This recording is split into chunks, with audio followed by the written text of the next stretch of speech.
Hey Colts, it's Mrs. Hladun. I hope that you are doing well.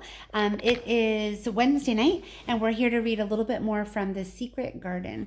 Today we're going to work on reading chapter 11, which is called The Nest of the Missel Thrush.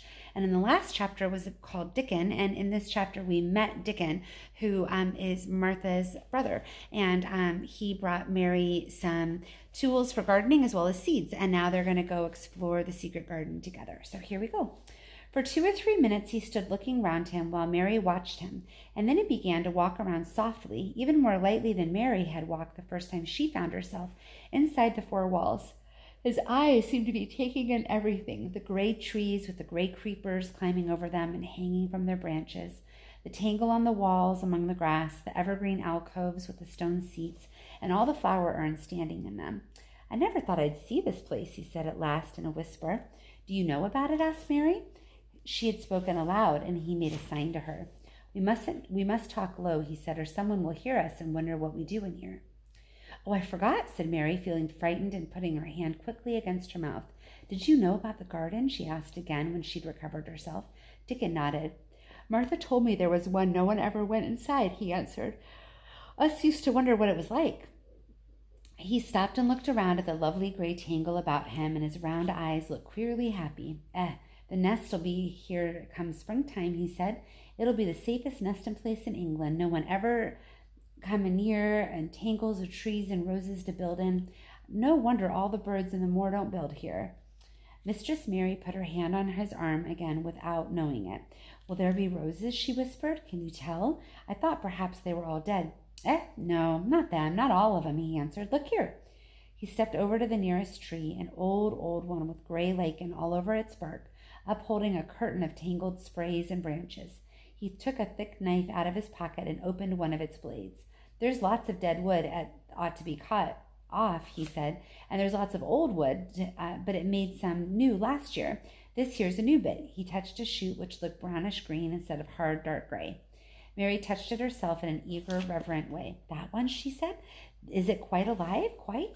Dickon curved his wide, smiling mouth.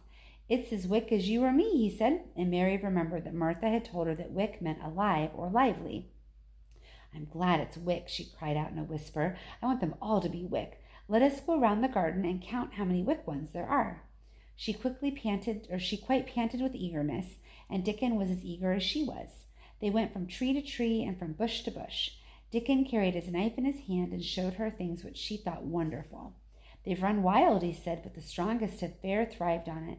The delicatest ones have died out, but the others have growed and spread till they are all a wonder. See here?" He pulled down a thick gray-looking dry branch. "A body might think that this was dead wood, but I don't believe it is, down to the root. I'll cut it low to see." He knelt with his knife and cut the lifeless-looking branch through, not far above the earth. "There," he said exultantly. "There, I told thee so. There's green in that wood yet. Look at it." Mary was down on her knees before he spoke, gazing with all her might. "When it looks a bit greenish and juicy like that, it's wick," he explained.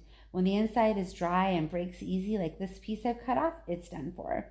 There's a big root here, and all the live wood sprung out of it, and all this old wood's cut off and dug round and took care there'll be—" He stopped and lifted his face to look up at the climbing and hanging sprays above them.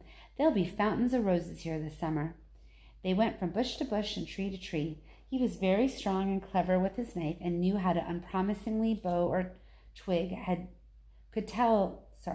he knew how to cut the dry and dead wood away, and he could tell when an unpromising bough or twig had still green life in it. In the course of half an hour, Mary thought she could tell too, and when he cut through a lifeless-looking branch, she would cry joyfully under her breath when she caught sight of the least shade of moist green. The spade and hoe and fork were very useful. He showed her how to use the fork while he dug about the roots with the spade and stirred the earth to let the air in. They were working industriously round one of the biggest standard roses when he caught sight of something which made him utter an exclamation of surprise. "Why," he cried, pointing at the grass a few feet away, "who did that there?" It was one of Mary's own little clearings around the pale green points. "I did it," said Mary. "Why, I thought they didn't know nothing about gardening," he exclaimed. "I don't," she answered, "but they were so little, and the grass was so thick and strong, and they looked as if they had no room to breathe, so I made a place for them. I don't even know what they are." Dickon went and knelt down by them, smiling his wide smile. "That was right," he said. "A gardener couldn't have told thee better. They'll grow now like Jack's beanstalk. They're crocuses and snowdrops, and these here is a narcissus. And narcissus, yeah, that's right, turning to another patch. And here's a daffodilly. Ah, they will be a sight." He ran from one clearing to another. "Thou has done a lot of work for such a little wench," he said, looking over at her.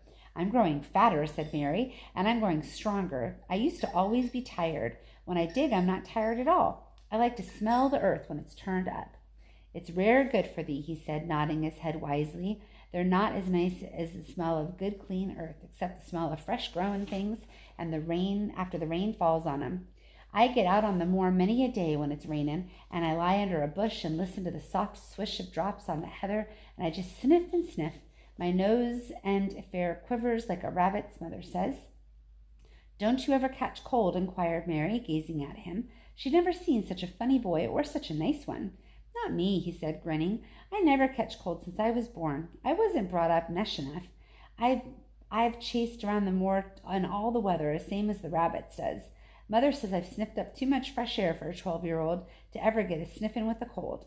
I am as tough as a white thorn knobstick." He was working all the time he was talking, and Mary was following him and helping him with her fork or the trowel. "There's been a lot of work to do," he said at once, looking about quite exultantly. "Will you come again and help me do it?" Mary begged. "For I'm sure I can help too. I can dig and pull up weeds and do whatever you tell me. Oh, do come, Dickon." "I'll come every day if thou wants, rain or shine," he answered stoutly. "It's the best fun I've had in my life, shut up here waking up a garden." "If you will come," said Mary, "if you will help me to make it alive, I don't know what I'll do," she ended helplessly. What could she do for a boy like that? "I'll tell thee what thou'll do," said Dickon, with his happy grin. "Thou'll get fat, and I'll get hungry as a young fox, and I'll learn how to talk to the robin as same as I do. We'll have a lot of fun." He began to walk about, looking up at the trees and at the walls and bushes with thoughtful expressions. "I wouldn't want to make it look like a gardener's garden all clipped up and spick and span, would you?" he said. "It's nicer with things running wild and swinging and catching hold of each other." Don't let us make it tidy," said Mary anxiously. "It wouldn't seem like a secret garden if it was tidy." Dickon stood rubbing his rusty red head with a rather puzzled look. "It's a secret garden, sure enough," he said, "but seems like someone beside the robin must have been in it since it was shut up 10 years ago." "But the door was locked and the key was buried," said Mary. "No one could get in." "That's true," he answered. "It's a queer place. Seems to me as if there's been a bit of pruning done here and there later than 10 years ago. But how could it have been done?" said Mary. He was examining a branch of standard rose, and he shook his head. "Aye, how could it?" he murmured. "With the door locked and the key buried."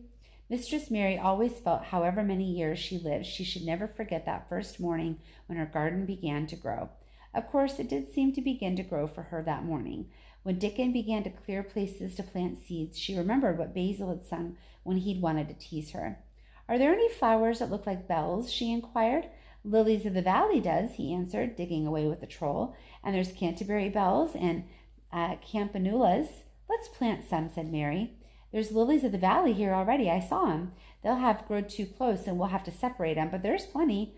The other ones take 2 years to bloom from seed, but I can bring you some bits of plants from our cottage garden. Why does I want them?" Then Mary told him about Basil and his brothers and sisters in India, and how she had hated them and of their calling her Mistress Mary quite contrary. "They used to dance round me and sing at me. They sang, 'Mistress Mary, quite contrary, how does your garden grow? With silver bells and cockle shells and marigolds all in a row.' I just remembered it, and it made me wonder if there are really flowers like silver bells." She frowned a little and gave her trowel a rather spiteful dig into the earth. "I wasn't as contrary as they were." But Dickon laughed.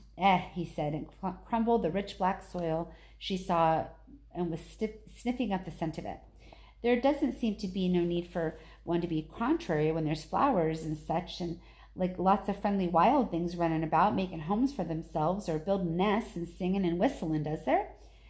Mary, kneeling by him, holding the seeds, looked at him and stopped frowning. "Dickon," she said, "you are as nice as Martha said you were. I like you, and you make the 5th person. I never thought I should like 5 people." Dickon sat up on his heels as Martha did when she was polishing the grate. He did look funny and delightful, Mary thought, with his round blue eyes and red cheeks and happy-looking turned-up nose.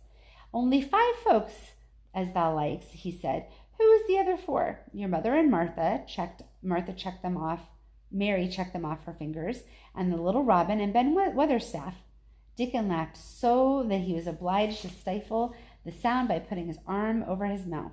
I know thou thinks I'm a queer lad, he said, but I think thou's the queerest little lass I ever saw.